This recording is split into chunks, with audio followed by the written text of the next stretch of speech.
Si Harako ay isang 39 anyos na pasyente ng kanser na namuhay sa sobrang hirap kaya ninais na lamang niyang mamatay. Isang araw, natupad din ang kanyang hiling. Huminto ang kanyang heart monitor at agad siyang pumanaw. Pagkatapos ng kanyang kamatayan, natagpuan ni Harako ang kanyang sarili sa isang kakaibang lugar. Noong una, inakala niyang ito ay langit, ngunit isang Diyos ang nagpakita sa kanya.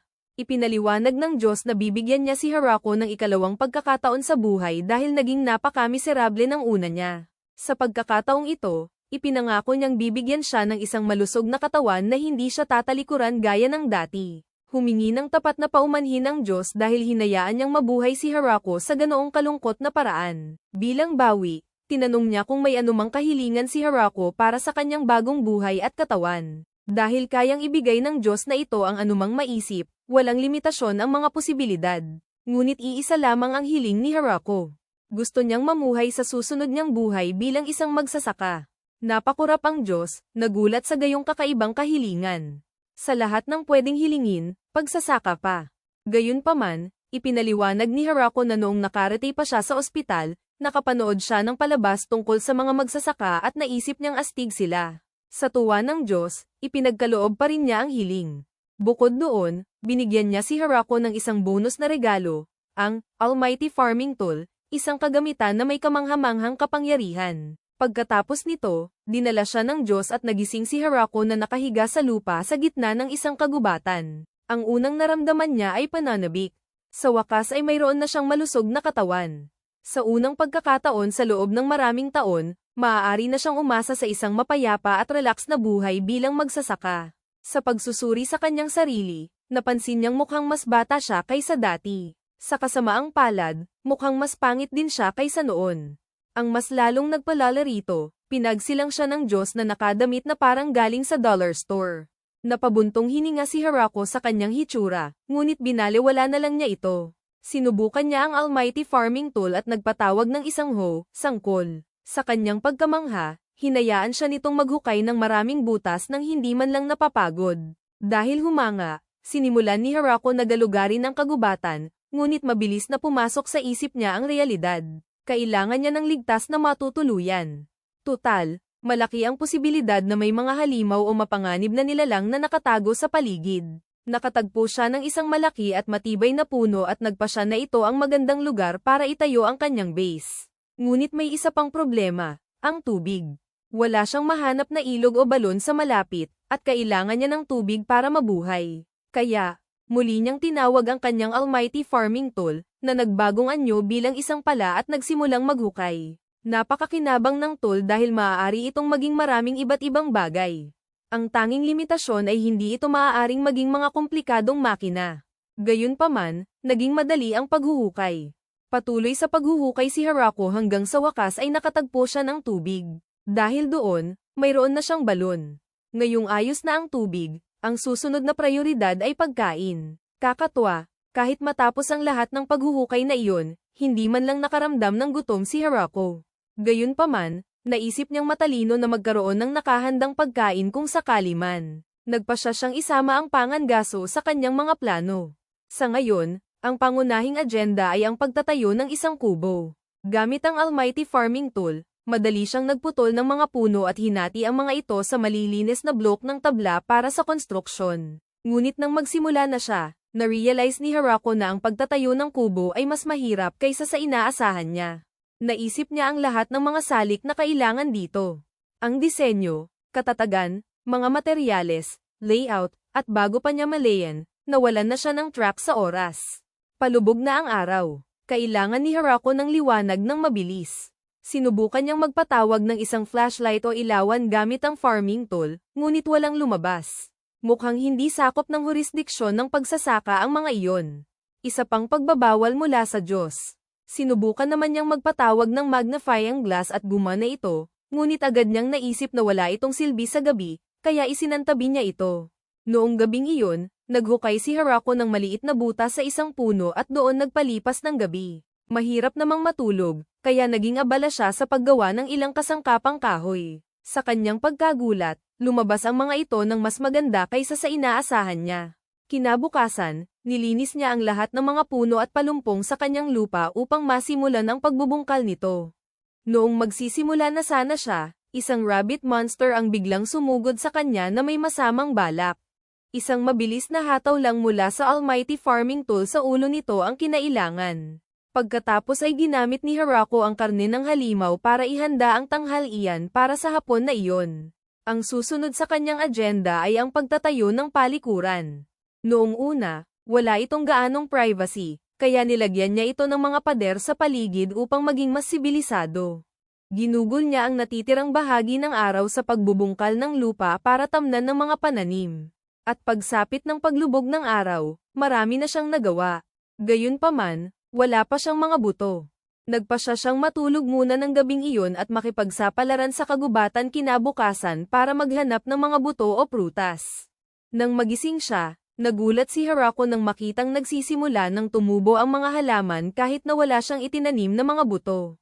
Malinaw na ito ay kapangyarihan ng almighty farming tool na kumikilos upang protektahan ang mga pananim mula sa mga mababangis na hayop gaya ng rabbit monster. Nagtayo siya ng bakod sa paligid ng taniman. Dinidilig ni Hirako ang mga halaman araw-araw, at patuloy ang mga itong lumaki ng mabilis. Hindi siya sigurado kung anong uri ng halaman iyon, ngunit umaasa siyang nakakain ito. Matapos ang ilang araw na paspusang pagtatrabaho, matagumpay siyang nakabuo ng isang bahay na gawa sa troso. Sa kalagitnaan ng paggawa, sobrang napagod siya at hindi na kayang iangat ang troso patungo sa bubong. Kaya naman, naghukay siya ng kaunti sa lupa upang bigyan ang sarili ng mas mataas na espasyo.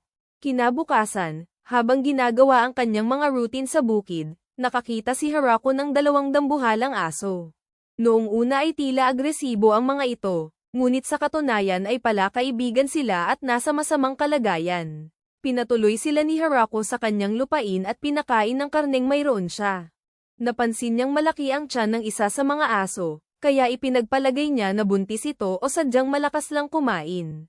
Dahil sa pag-aalaga sa mga asong ito, naalala niya ang mga panahong pangarap niyang magkaroon ng aso.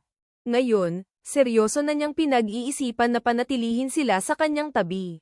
Maya-maya pa, ang buntis na aso ay nagpakita ng itsurang tila naiir, na binigyang kahulugan ni Hirako bilang senyales na mangganganak na ito. Dinala niya sila sa loob ng bahay at nagsimulang magplano para sa panganganak. Ngunit dahil hindi naman siya nakapanood ng mga documentary tungkol sa kalikasan, wala siyang ideya kung paano ito gagawin. Nang gabing iyon, iniwan ni Hirako ang mga aso sa bahay at natulog siya sa butas ng puno, sa pag-aakalang mas gusto ng mga aso ng privacy habang nangganganak. Kinabukasan, tiningnan niya ang mga ito at natuklasang matagumpay na naisilang ang mga tuta. Nakakatuwa ang kakyutan ng mga ito. Inasahan ni Hirako na aalis din ang mga aso pagkapanganak, ngunit naging malapit na ang mga ito sa kanyang tahanan at ayaw nang umalis. Dahil dito, nagpasya si Hirako na gumawa ng mas malaki at mas magandang bahay para sa kanyang sarili habang iniwan ang dating bahay para sa mga aso. Hindi nagtagal, handa na ang mga pananim para anihin at ang mga ito pala ay mga kamatis. Tinikman ni Hirako ang mga ito at kinumpirmang kamatis nga ang mga iyon. Tungkol naman sa mga aso, binigyan niya sila ng mga pangalan. Kuro ang sa lalaki at Yuki naman sa babae.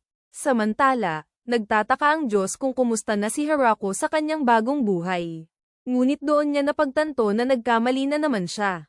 Aksidente niyang naipadala si Hirako sa isang napakadelikadong kagubatan na itinuturing bilang Forest of Death. Naisip niyang kailangan niya itong ibalik agad, ngunit naalala niyang paglabag iyon sa mga panuntunan na nagsasabing hindi siya maaaring makialam sa buhay na ibinigay niya sa isang tao. Inisip ng Diyos na malamang na mamamatay si Hirako sa mundong iyon at babalik din sa kanya, doon niya nalang itatama ang lahat. Gayunpaman, mas maayos ang lagay ni Hirako kaysa sa inaasahan. Nagagamit niya ang almighty farming tool para mag-ani ng iba't ibang pananim. Gumagana ang tool sa pamamagitan ng pag-iisip niya sa anumang nais niyang itanim, at automatiko nang may tatanim ang mga buto sa lupa.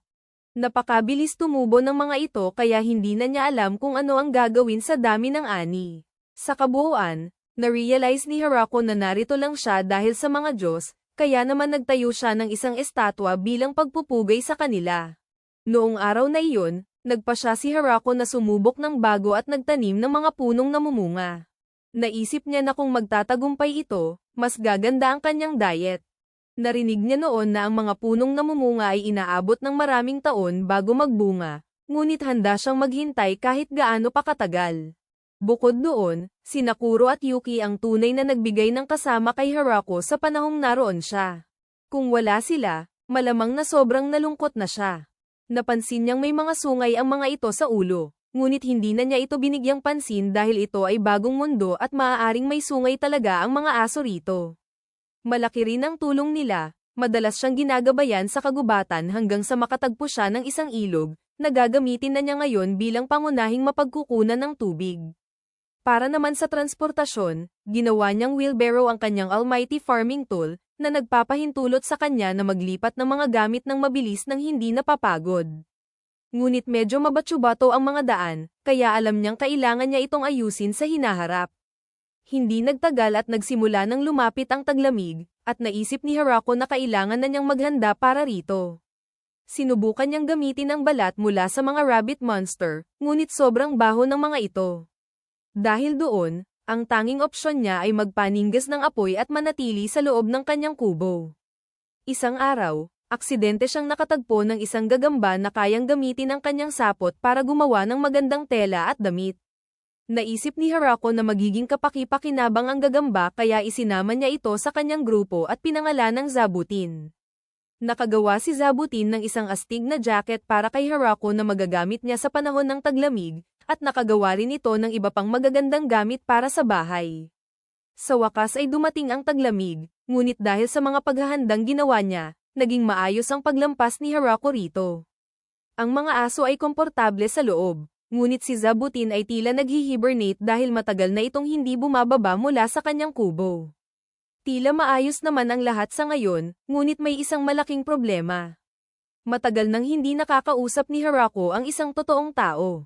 Nagsisimula na siyang makaramdam ng matinding kalungkutan at natatakot pa nga na baka makalimutan na niya kung paano magsalita. Hindi nagtagal, dumating ang tagsibol.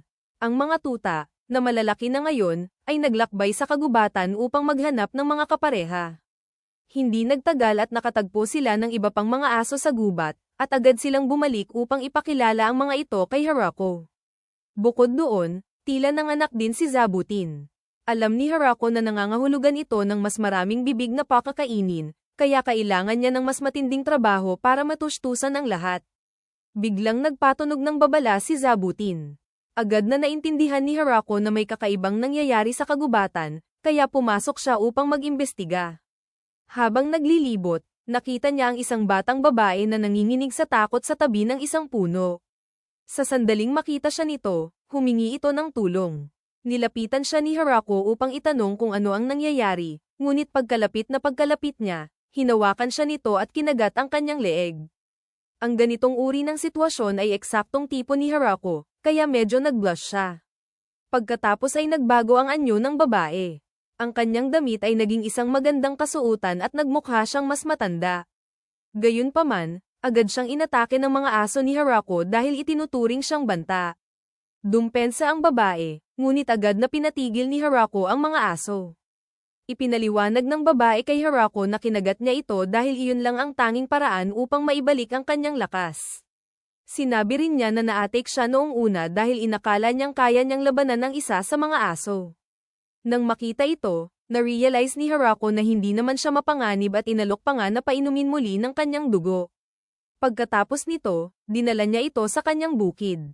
Nagulat ang babae nang makita ang lahat ng pananim dahil hindi pa siya nakakakita ng mga ganoon noon. Kumagit siya sa isang kamatis at hangang-hanga sa lasa nito. Ang natitirang bahagi ng araw ay ginugol sa pagsasaya at pagkakaibigan.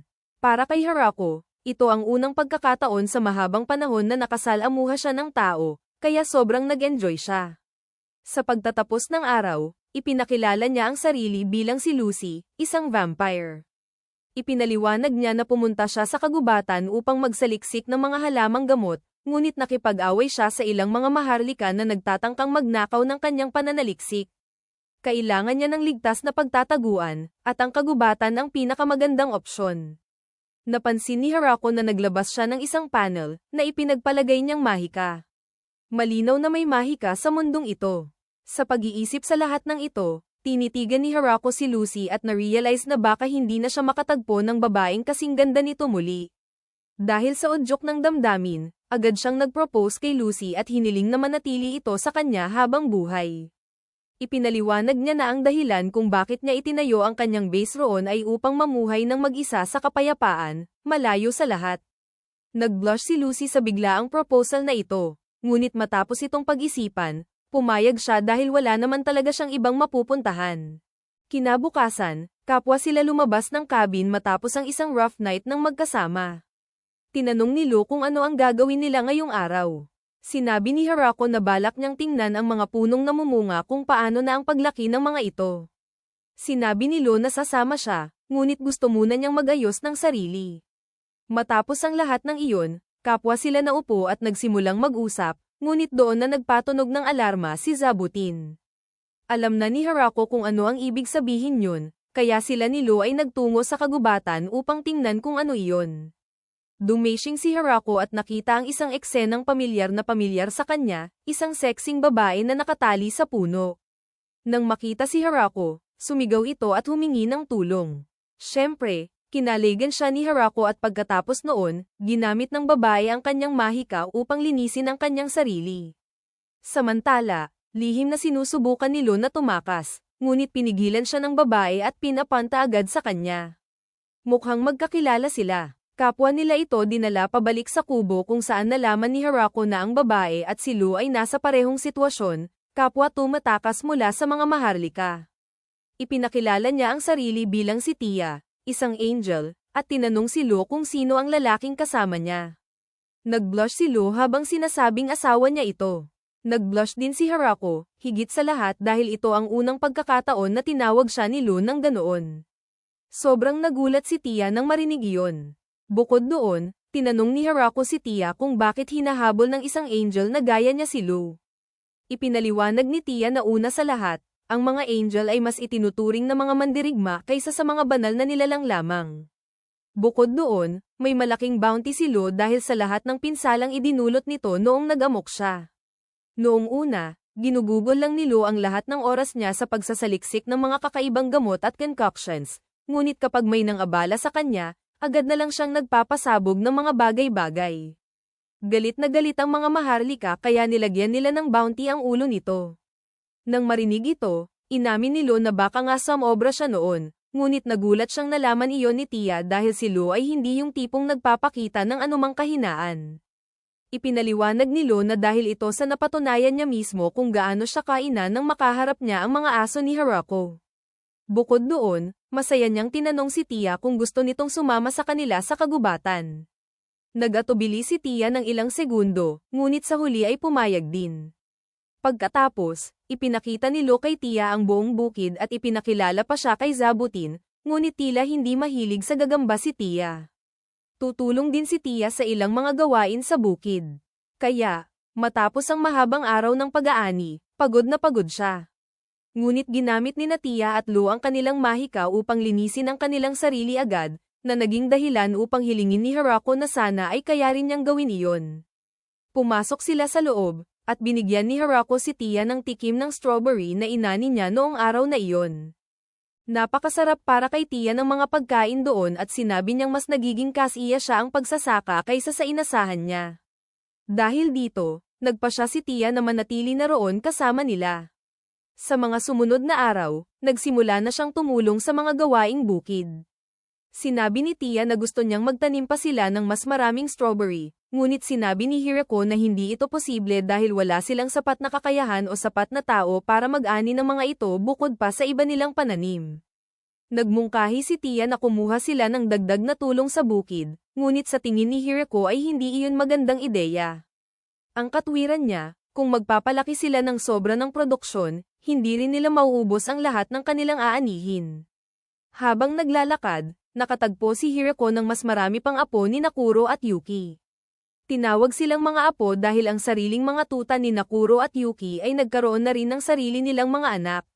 Dumami rin ang mga anak ni Zabutin, ngunit ang kalahati sa kanila ay nagpasyang lisanin ng kagubatan upang maghanap ng mas magandang buhay, habang ang kalahati naman ay nanatili. Pagkatapos nito ay nagsalita si Tia at sinabing mayroon siyang sariling paglalakbay na dapat gampanan, ngunit nangako siyang babalik sa lalong madaling panahon. Noong una ay nag-alala si Hirako na baka iwanan din siya nito gaya ng ginawa ng mga anak ni Zobuten, ngunit tiniyak ni Tia sa kanya na huwag mag-alala dahil babalik siya agad. Pagkalipas ng ilang araw, bumalik nga si Tia gaya ng kanyang pangako, ngunit sa pagkakataong ito ay may kasama na siyang mga babaeng duwende na kung tawagin ay mga elf. Ang pinuno nila ay nagpakilala bilang si Leia, at silang lahat ay may magkakahawig na pangalan dahil sila ay magkakakamag-anak. Ipinaliwanag ni Leia na pumunta sila roon dahil iminungkahi ni Tia na manirahan sila kasama ni Hirako, kaya nagtanong sila kung maaari ba silang tumira roon. Ipinaliwanag ni Tia na ang mga duwende ay may napakalungkot na nakaraan. Dati silang naninirahan sa isang nayon malayo sa Hilaga, ngunit nawasak ang kanilang nayon at nagkawatak-watak ang kanilang lahi. Simula noon, naghahanap na sila ng lugar na matitirhan at matatawag na tahanan. Kung wala silang matitirhan, hindi sila makakapagparami at maaaring tuluyang maglaho ang kanilang lahi. Dahil dito, nagmakaawa silang lahat na payagan silang manatili. Pinag-isipan ito ni Hirako ng sandali at pagkatapos ay sinabi sa kanila na marami na ring iba't ibang uri ng nilalang ang naninirahan doon, kaya basta't nangangako silang makikasama sa lahat ay ayos lang ito. Pumayag ang mga duwende, ngunit naging mausisa sila kung sino-sino ang iba pang mga nilalang na iyon. Ipinakita sa kanila ni Lo si Zobuten, ang gagamba, at lahat ng mga duwende ay hinimatay sa takot. Dahil dumami na ang mga taong naninirahan doon, nagpasya si Hirako na magsimula sa pamamagitan ng paggawa ng isang malaking bahay para sa kanilang lahat, dahil ang 7 duwende ay gustong magkakasama sa iisang tirahan. Sumunod ay gumawa rin siya ng palikuran at lugar para sa tapunan ng basura.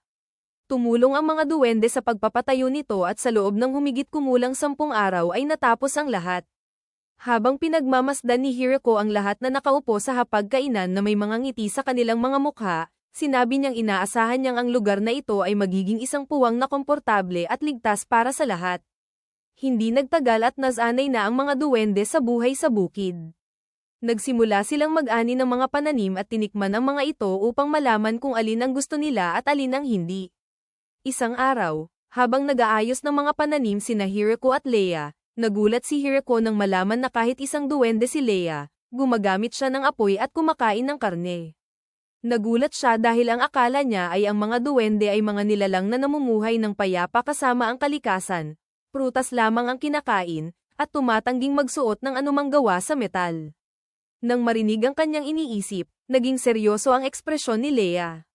Sinabi niya kay Hirako na kung pipiliin niyang mamuhay ng ganoon, na iniisip na ang mga duwende ay mahihinhing naninirahan sa puno, hindi magtatagal ay mamamatay siya sa kagubatang ito.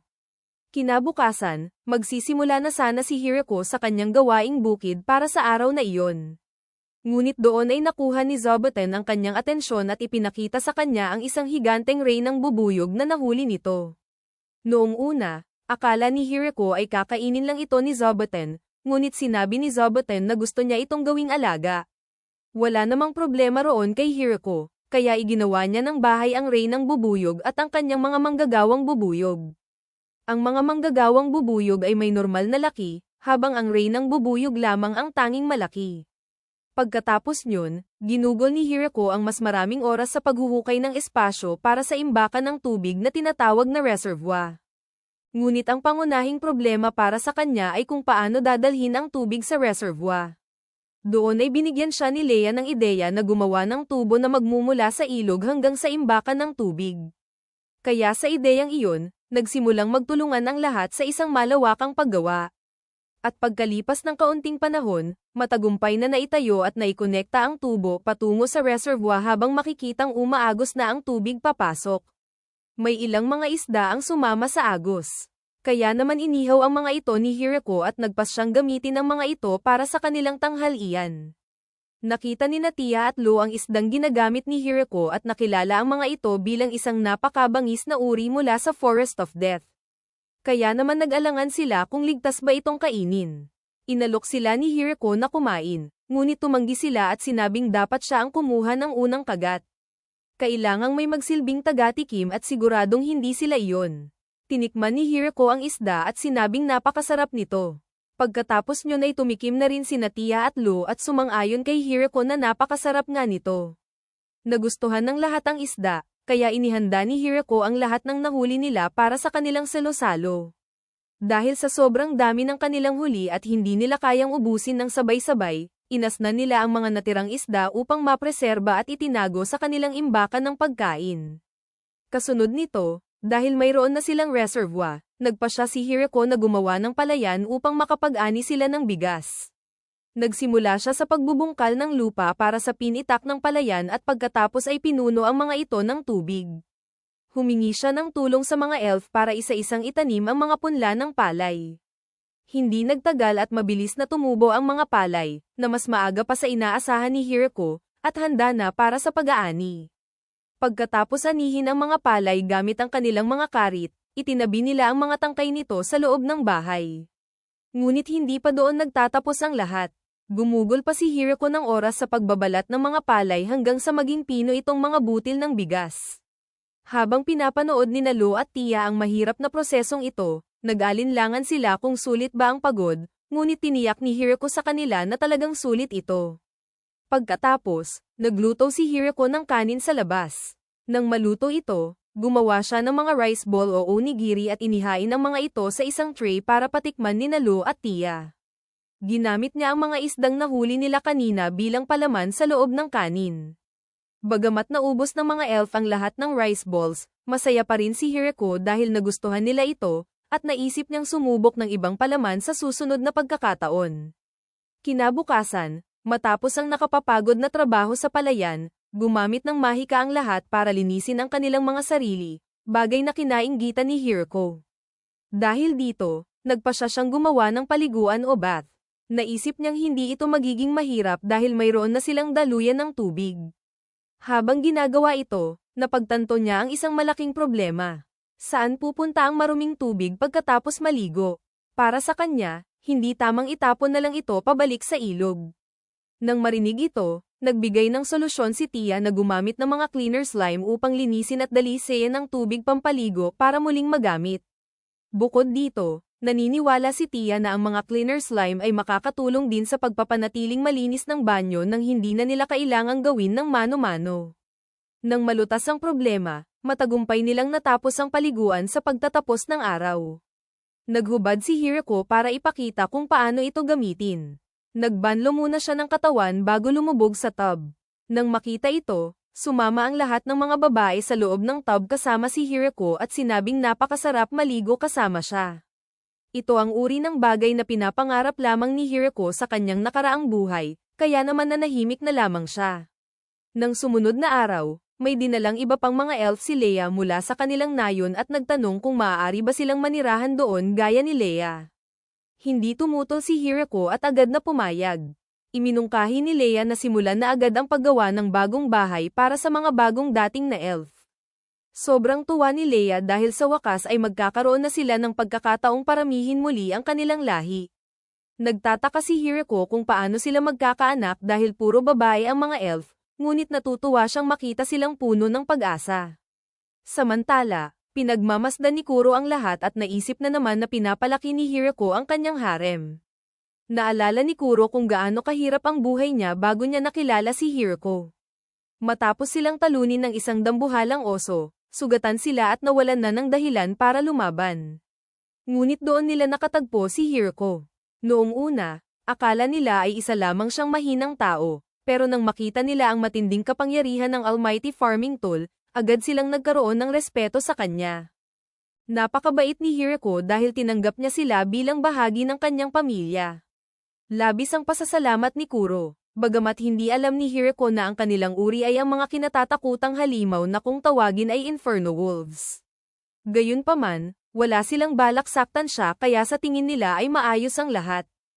Pagkalipas ng ilang araw, natapos na ang kanilang bago at mas pinagandang bahay dahil kinailangang iakma ito para sa mga bagong elf. Ang bahay ay isa ng malaking mansion, at ang kwarto ni Hirako ang pinakamaganda dahil siya ang tagapagtatag ng nayon. Inilibot ng mga babae si Hirako sa loob ng bahay at gustong-gusto niya ang bawat bahagi nito. Ang mga babae ay may kanya-kanya ring silid at natutuwa si Hirako na masaya sila sa kinalabasan. Maya-maya, napansin niya ang isang kwarto na may malaking lock o trangka. Nang buksan niya ito, nakita niya ang dalawang kama na pinagdugtong.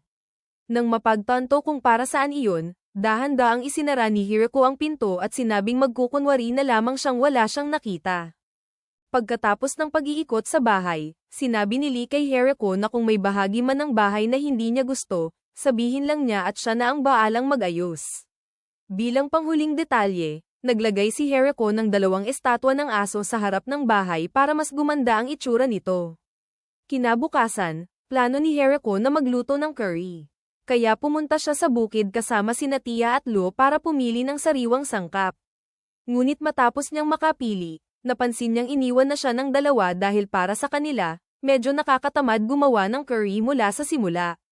Naiwan tuloy si Hako na mag-isa sa kusina, pero kalaunan ay dumating si Lee at nag-alok na tulungan siya. Nagsimula silang magluto, mula sa pag-init ng mantika hanggang sa pagprito ng karne ng baka. Nang halos handa na ang curry at kailangan na lang pakuluan hanggang maluto, doon naalala ni Hirako na hindi pa siya nakakagawa ng naan na ipapartner dito. Alam niyang matagal gawin ang naan kaya naisip niyang kanin na lang ang ihanda. Pero nagbago ang isip niya dahil matagal na siyang nagke-crave nito. Kahit na ibig sabihin ay gagawa siya para sa lahat, pati sa mga elf, pinili pa rin niyang ituloy ito. Dahil palubog na ang araw, nagmadali siyang kumilos para matapos agad. Habang malapit nang maluto ang curry, naamoy na ni Tia at Lo ang masarap na halimuyak nito at napaisip kung iyon ba ang sinasabi ni Hirako kanina. Pagsapit ng hapunan, tinikman nila ang curry kasama ang naan at agad nilang inamin na napakasarap nito. Pinuri nila si Hako sa kanyang husay sa pagluluto, at natuwa naman si Hirako na talagang nagustuhan nila ang kanyang inihanda. Unti-unting lumalapit muli ang taglamig, kaya nagsimula silang maghanda, nagpreserba ng karne at nag-imbak ng mga gulay.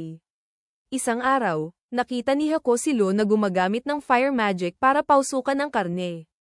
Dahil dito, ninais din ni Hirako na matutong gumamit ng mahika, pero nang subukan niya ito, hindi siya nagtagumpay. Kinagabihan, nakausap niya si Lee at inamin niyang hanga siya sa kanilang lahat dahil marunong silang gumamit ng mahika samantalang siya ay nagsasaka at nagluluto lang. Ngunit sinabi ni Lee na siya ang pinakakahanga-hanga sa kanila dahil nagawa niyang mabuhay mag-isa sa mapanganib na kagubatan hanggang ngayon, isang bagay na hindi kayang gawin ng basta-basta lang na tao. Dahil dito, gumaan ang pakiramdam ni Hako at napagtanto niyang mahalaga rin siya sa grupo. Di nagtagal, dumating ang taglamig at nagsimulang mag-ipon ng nyebe sa labas. Dahil dito, karamihan ng oras ay sa loob na lang sila ng bahay. Para hindi mainip, gumawa si Hirako ng mga laro tulad ng chess, mahjong, at reversi. Matapos niyang ipaliwanag ang rules ng reversi, inakala ni Lo na madali lang ito. Pero agad siyang kinontra ni Tia, na nagsabing mukhang simple lang ito sa umpisa, pero sa aktwal na laro, ang strategy ang pinakamahalaga. Dahil dito, agad hinamon ni Lo si Tia sa isang laban at naging mainit ang kanilang laro. Samantala, sa kabilang silid, kabaligtaran ang nangyayari, tahimik lang si Lee at isa pang elf habang naglalaro ng reversi. Biglang dumating si Kuro at nagbigay ng payo kay Lee kung anong galaw ang gagawin. Ikinagulat ni Hirako na marunong pala si Kuro sa larong iyon. Makalipas ang ilang panahon, nagsawa rin sila sa mga board games. Kaya naman gumawa si Hirako ng bowling set para may bago silang libangan. Ipinakita niya kung paano ito laruin, pero dahil medyo matagal na siyang hindi nakakalaro, may 2 pin siyang hindi nataman. Sa kabila nito, naging patok pa rin ang laro. Sa katunayan, halos lahat ng ipinakilala niyang laro ay nagustuhan nila. Kaya buong taglamig nilang pinalipas ang oras sa loob ng bahay, naglalaro araw-araw. Ngunit hindi nagtagal ang taglamig, at bago pa nila namalayan, dumating na agad ang tagsibol. Isang umaga, lumabas sina Hako at ang mga babae para pag-usapan ang gagawin nila sa araw na iyon. Bigla namang tumunog ang alarma ni Zabaitan. Agad silang tumakbo papunta sa pinanggagalingan nito at nakita ang isang napakalaking wyvern na papalapit sa kanila. Habang umaatake ang wyvern, mabilis na kumilos si Lee at ang mga elf papunta sa taniman upang mabawasan ang pinsala. Samantala, natulala si Tia at Lo dahil hindi nila alam kung ano ang gagawin. Alam nilang hindi nila kayang basagin ang depensa ng wyvern. Sa kabilang banda, si Hirako ay nakatayo lang at pilit nag-iisip ng solusyon. Una niyang naisip na tumakas, pero agad niyang na-realize na hindi iyon uobra dahil kayang-kaya silang habulin ng wyvern mula sa himpapawid. Alam niyang kailangan niyang kumilos agad, kung hindi ay masisira ang kanilang nayon at pananim. Sa puntong iyon, iisa lang ang nasa isip niya, ang protektahan ng lahat. Kinuha niya ang kanyang mahiwagang farming tool, at sa harap ng lahat, nagbago ito anyo at naging isang astig na sibat. Walang pag-aatubili, agad niya itong inihagis patungo sa wyvern. Sa gulat ng lahat, napakalakas ng sibat, nabutas nito ang depensa ng wyvern at tuluyang pinabagsak ito sa isang atake lang. Nagulat sina Lo at Tia sa kanilang nasaksihan. Halos hindi sila makapaniwala sa lakas na ipinakita ni Jericho, dahil ni minsan ay hindi nila naisip na mayroon siyang ganoong klase ng kapangyarihan. Matapos mapabagsak ang wyvern, agad na kumilos ang lahat upang apulahin ang apoy sa mga taniman. May kaunting pinsala man sa mga pananim, mabuti na lang at hindi ito ganoon kalala. Pagkatapos nito, nagtungo ang grupo sa kagubatan upang tingnan ang bangkay ng wyvern. Habang tinitingnan nito ni Jericho, ang unang pumasok sa isip niya ay kung maaari ba itong kainin. Sa mundong iyon, ang karne ng wyvern ay itinuturing na isang espesyal at mamahaling putahe. Kaya naman hindi na siya nag-aksaya ng oras at agad itong ginamit upang maghanda ng masarap na pagkain para sa lahat. Akala ni Lo noon ay matigas at makunat ang karne ng wyvern, pero nagulat siya dahil napakalambot pala nito. Habang kumakain, binalikan ni Lo ang ginawa ni Hako kanina at tinanong si Tia kung sa tingin niya ay kaya niyang harangin ang ganoong klaseng atake kung sa kanya iyon ibabato. Agad namang umiling si Tia at inamin na imposible para sa kanya iyon. Sobrang lakas ng sibat na hindi lang nito nabutas ang depensa ng wyvern kundi tuluyang tumagos pa sa dibdib nito sa iisang tira. Samantala, sa kaharian ng mga demonyo, nagkaroon ng pagpupulong si Beezle, isa sa 4 na dakilang general, kasama sina Randan at Grat. Ikinwento niya ang tungkol sa wyvern na napatay sa iisang atake lamang. Parehong nabigla sina Randan at Grat dahil hindi nila maisip na may ganoong kalakas na puwersa sa mundo. Ngunit si Randan ay walang balak subukan ito. Para sa kanya, ang ganoong kapangyarihan ay hindi nila kayang labanan at siguradong kamatayan lamang ang kahihinatnan kung susubukan nila. Kaya naman agad siyang tumayo, nagbitiw sa kanyang posisyon, at umalis sa pagpupulong. Pagbalik sa kagubatan, naalala ni Jericho ang kinain nila kamakailan at napagtanto niyang may kulang, alak. Kaya naisip niyang gumawa ng sarili nilang wine. Nang araw ding iyon, nangolekta siya ng maraming ubas at inilagay ang mga ito sa isang malaking lalagyan. Pinatapak niya ito sa mga babae upang makuha ang katas. Pagsapit ng gabi, nakapuno sila ng 16 na barrels ng katas ng ubas. Ang natitira na lang ay hintayin itong mag-ferment hanggang maging alak. Samantala, sa mundo ng mga Diyos, pinapagalitan ng Diyosa ng agrikultura ang kanyang ama, ang Diyos na nagdala kay Jericho sa mundong iyon. Galit siya dahil nagkamali na naman ito, lalo na sa paglalagay kay Jericho sa mapanganib na Forest of Death. Sinubukan namang ipagtanggol ng Diyos ang sarili, sinasabing maayos naman ang kalagayan ni Jericho at mukhang masaya pa nga ito, ngunit hindi naniwala ang kanyang anak. Dagdag pa niya, nagawa pa nitong bigyan si Jericho ng kopya ng banal na sandatang Lansgrime. Ayon sa Diyosa, delikado iyon dahil kahit ginagamit pa ito ni Jericho sa pagsasaka ngayon, kaya nitong ubusin ang kanyang buhay at patayin siya agad. Ngunit iginiit ng Diyos na maliit ang tsansang mangyari iyon dahil binigyan niya si Jericho ng katawan na may napakataas na kakayahang mag-regenerate. Sa ganitong katawan, dapat ay ligtas siya. Sa kabila nito, hindi pa rin kumbinsido ang Diyosa. Para maturuan ng leksyon ang kanyang ama, pinarusahan niya ito, pinatayo sa sulok sa loob ng 300 taon upang pag-isipan ang lahat ng pagkakamali nito. Kinabukasan, muling tumunog ang alarma ni Zabaitan at agad itong tumakbo. Sinundan nila ang signal at natagpuan ang isa na namang babae na nakatali sa puno. Agad siyang nakilala ni Lo, ito pala ang kanyang kapatid na si Flora. Dinala nila si Flora pabalik sa bahay at doon nito ipinaliwanag ang sitwasyon. Lumalabas na may bounty si Lo, kaya pumasok si Flora sa kagubatan upang hanapin siya. Dahil asawa ni Jericho si Lo, automatikong naging hipag niya si Flora. Malugod siyang tinanggap ni Jericho, pinakain ng masarap na luto, at inalok na manatili hanggat gusto niya. Tulad ni Lo, mahilig din si Flora sa pananaliksik. Makalipas ang ilang araw, umalis siya upang magtayo ng sarili niyang research site. Pagkalipas ng halos isang buwan, bumalik si Flora, ngunit hindi na siya nag-iisa. Kasama niya ang isang malaking grupo ng mga kasambahay na tapat sa kanya. Ang kanilang pinuno ay nagpakilalang si Anne at magalang na nagsabi kay Jericho na nais nilang manirahan doon at handa silang tumulong sa kahit anong ipagawa niya. Hindi lang iyon, nagdala rin sila ng mga baka. Labis itong ikinatuwa ni Jericho dahil magkakaroon na sila ng butter at cheese. Dahil dito, nakaramdam si Tia na parang siya na lang ang walang naidadagdag na grupo. Kaya naman nagpunta siya sa kagubatan at kalaunan ay bumalik kasama ang isang hukbo ng mga anghel at mga lizard men. May dala rin silang manok, na ikinatuwa lalo ni Jericho dahil magkakaroon na sila ng itlog. Sa patuloy na paglaki ng kanilang komunidad, mabilis nilang inayos ang mga tungkulin ng bawat isa sa kanilang lumalawak na nayon. Ang mga anghel ang inatasan na maging tagapangalaga ng seguridad ng nayon, sinisiguro nilang ligtas ang lahat laban sa anumang banta mula sa kagubatan. Samantala, ang mga lizardmen naman ang naka-assign sa mabibigat na gawain sa labas na nangangailangan ng lakas. Ang kanilang pinuno na si Daga ay madaling makilala dahil sa telang itinali ni Jericho sa kanyang braso, kung wala iyon, halos hindi sila mapag-iba-iba ni Jericho. Hindi nagtagal, dumating din si Lee na may kasamang mas marami pang elf. Pero napansin ni Jericho na puro babae ang mga ito, wala ni isang lalaki.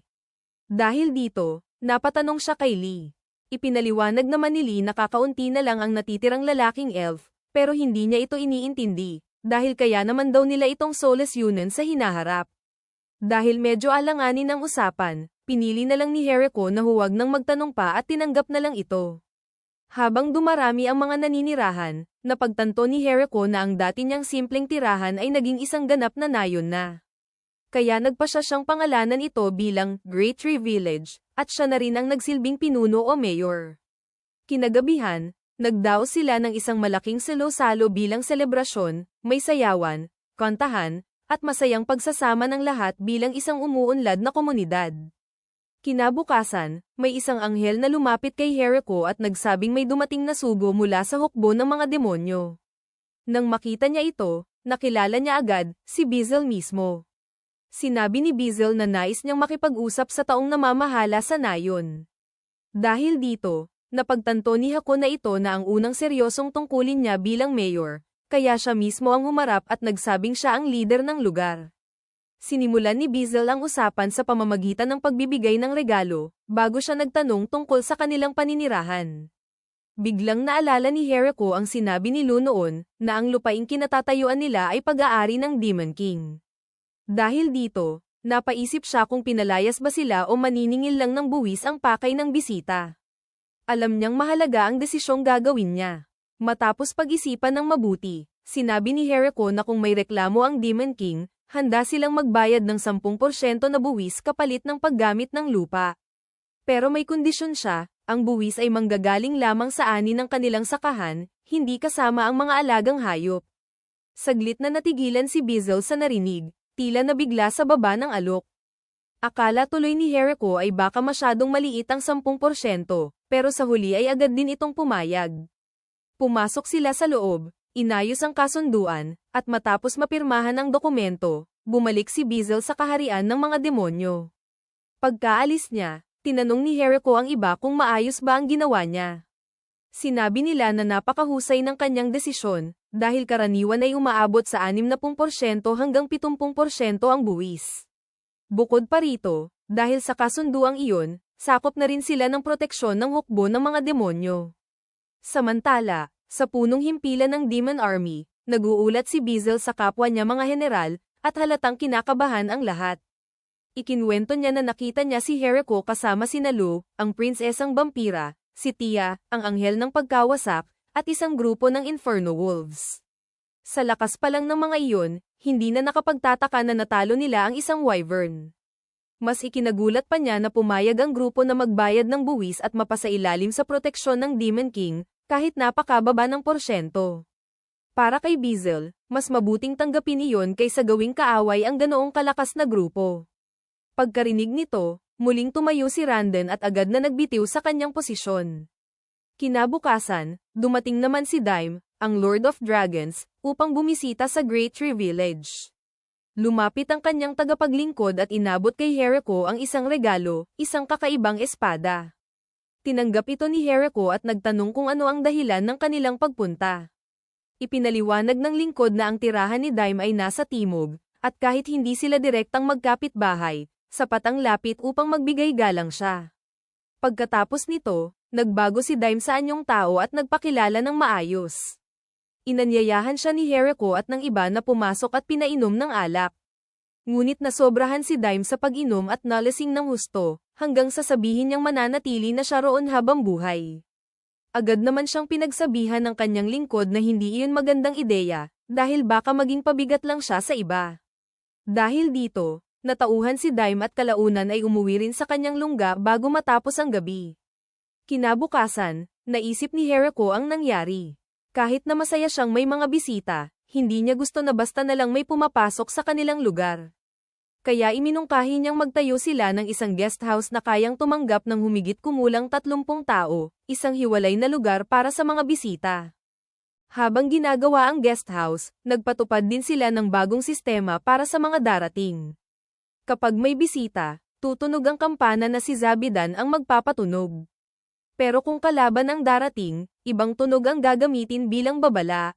Bukod pa roon, nag-organisa pa sila ng isang grupo na ang tungkulin ay salubungin ang sinumang darating na bisita. Matapos ang ilang oras ng paghahanda, tuluyan na ring naging handa ang lahat, at hindi nagtagal ay dumating ang kanilang pinakaunang panauhin. Isang pangkat ito ng mga beastmen. Si Lu ang unang lumabas upang sumalubong, ngunit agad niyang naramdaman na may kakaiba sa grupo. Hindi nagtagal, ibinunyag niya na may ilan sa kanila ang nagtatago sa kagubatan. Agad namang humingi ng paumanhin si Garf, ang leader ng Beastmen, at ipinaliwanag na malamang ay may ilang sumunod nang walang kanyang pahintulot. Tinanggap ni Lu ang paliwanag, ngunit nagbigay pa rin siya ng babala na maging maingat sila habang nananatili roon.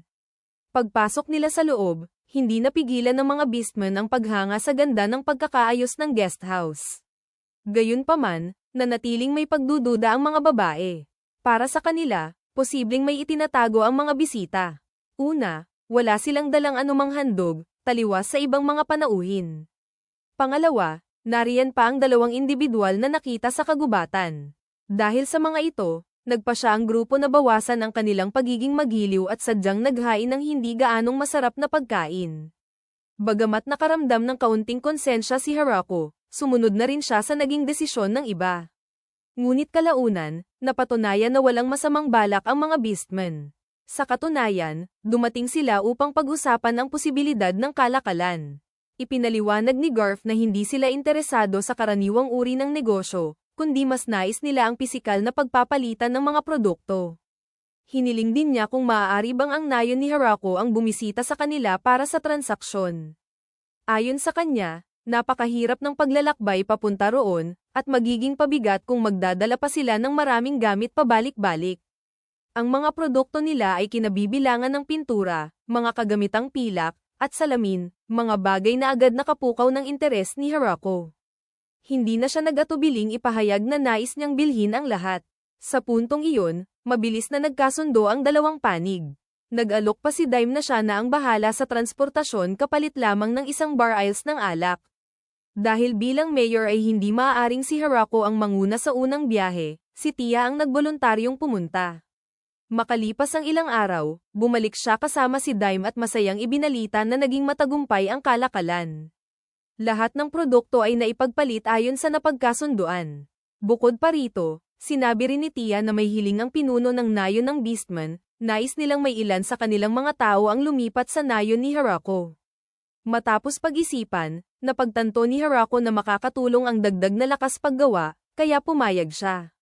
Ngunit agad siyang natigilan ng ibunyag ni Tia na 20 kabataang babae ang nais lumipat. Napaisip siya, dahil karamihan sa kanilang nayon ay babae na. Kung magpapatuloy ito, maaaring malagay sa alanganin ang kinabukasan ng kanilang komunidad. Dahil dito, malinaw niyang sinabi na tatanggapin lamang niya ang grupo kung magpapadala rin ang Beastman ng kahit 2 binatang lalaki. Hindi nagtagal, dumating ang grupo. Ang kanilang leader ay isang kabataang babae na nagngangalang Sena, na may halong kaba ng batiin si Harako. Sinabi niya na handa siyang gawin ang anumang ipag-uutos basta't huwag lamang siyang itaboy. Ngumiti lamang si Harako at tiniyak sa kanya na wala siyang dapat ay panggamba. Dahil doon, nakahinga ng maluwag si Sena at napangiti. Pagkatapos nito, tinanong ni Harako ang tungkol sa dalawang lalaking kanyang hiniling. Iniharap ni Sena ang dalawang bata, ngunit labis itong ikinagulat ni Harako dahil sila ay nasa 11 taong gulang pa lamang. Sa kabila nito, napagtanto niya na ang dalawang batang iyon ang magiging susi sa hinaharap ng kanilang nayon. Sa simula, inakala ni Sena at ng iba pang beastmen na ituturing silang walang halaga. Ngunit nagkamali sila. Sa halip, tinrato sila ni Harako at ng lahat ng may kabutihan. Dahil dito, unti-unti silang nasanay at natutong mag-enjoy sa pananatili, kahit na kailangan pa nilang mag-adjust sa pakikisalamuha sa iba't ibang uri ng nilalang. Isang araw, habang pinapanood ni Harako ang paglalaro ng mga batang beastmen, biglang yumanig ang lupa dahil sa isang malakas na lindol. Mula sa himpapawid, isang anghel ang bumaba at ipinaliwanag na ang sanhi nito ay ang matinding labanan sa pagitan ng isang oso at isang makamandag na ahas na hindi kalayuan sa nayon. Nag-isip ang anghel kung dapat ba silang makialam o hayaan na lamang ang laban, ngunit si Harako ay may ibang iniisip niya kung masarap ba ang mga ito kainin. Dinala siya ng anghel patungo sa lugar ng labanan. Paglapag niya, isang beses lamang siyang umatake gamit ang kanyang sibat at agad na napabagsak ang dalawang halimaw. Namangha ang ibang mga anghel sa kanyang lakas, dahil hindi nila inaasahan ang ganoong kapangyarihan. Dinala nila pabalik sa nayon ang mga hayop at inihanda ang mga ito bilang pagkain. Ang pritong karne ng ahas ay halos kapareho ng lasa ng chicken tenders, kaya naisip ni Harako na kailangan ito ng masarap na sausawan. Kaagad siyang gumawa ng mayonnaise, at nang matikman ito ni Flora, labis siyang humanga sa sarap nito. Hindi nagtagal, sinimulan naman ni Harako ang panibagong proyekto, ang paggawa ng miso.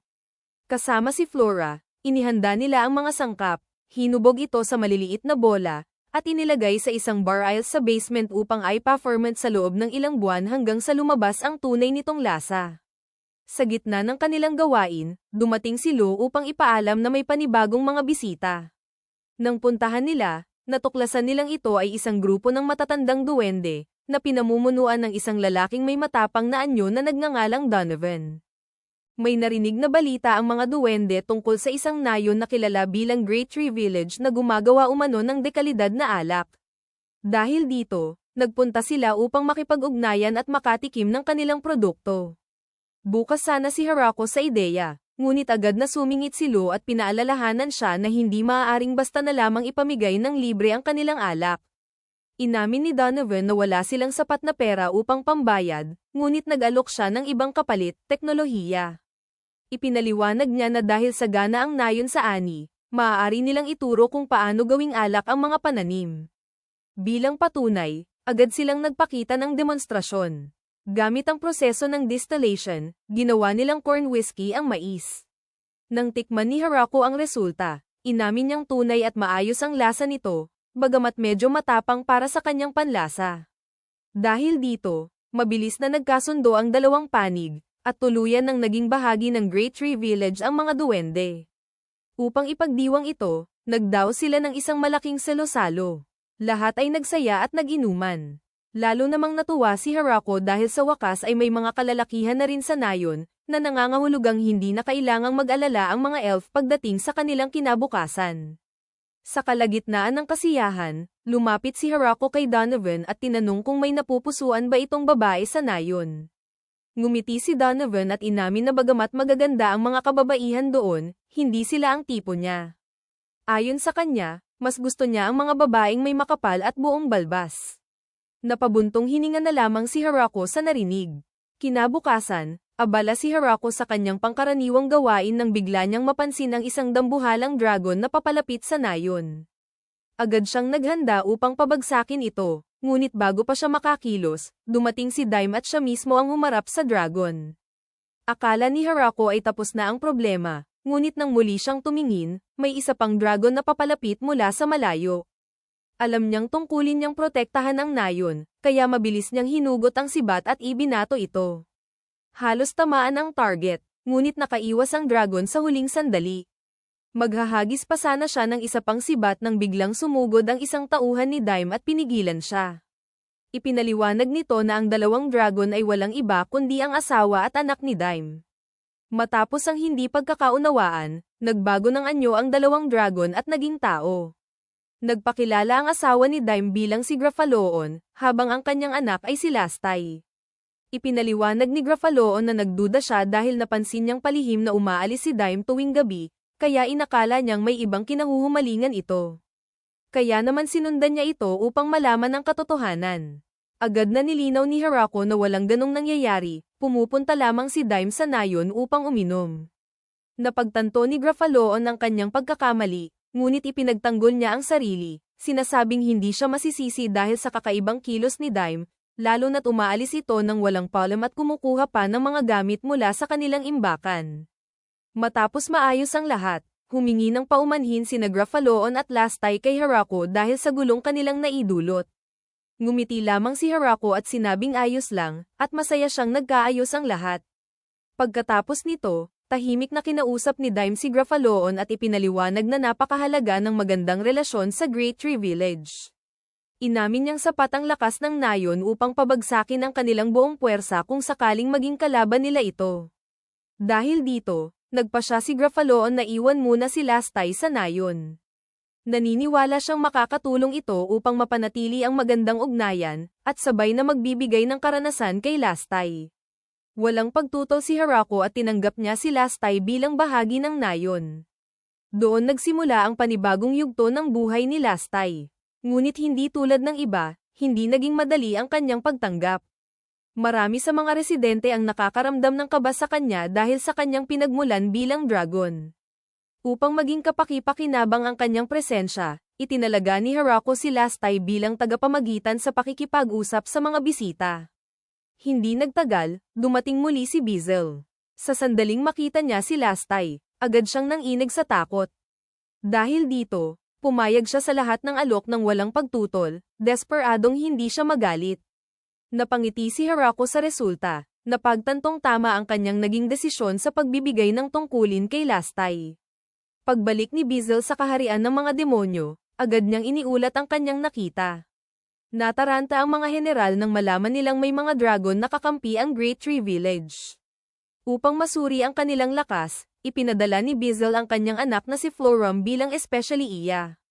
Hindi nagtagal, dumating si Floram sa nayon. Dahil naipaalam na ni Bizel ang kanyang pagdating, tinanggap siya ng lahat ng maayos. Habang lumilipas ang araw, tahimik niyang sinusuri ang lakas militar ng nayon, ngunit labis siyang nagulat sa kanyang natuklasan. Napagtanto niya na sapat ang kapangyarihan ng nayon upang burahin ang buong kaharian ng demonyo kung nanaisin nila. Naisip niya kung anong uri ng pinuno ang kayang mamahala sa ganitong lugar. Labis ang kanyang pagkagulat nang malaman niyang isang tao lamang, si Harako, ang mayor ng nayon.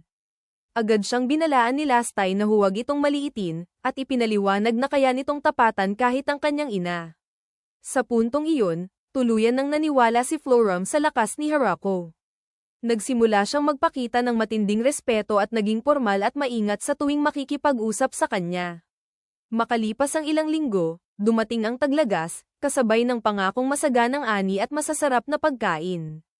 At dito na nagtatapos ang kwento ng pinamagatang Farming Life in Another World. Kung nagustuhan mo ang bidyong ito ay maaari mo itong i-like o mag-subscribe na rin dahil marami pa akong magagandang anime recap na gagawin para sa inyo. Salamat!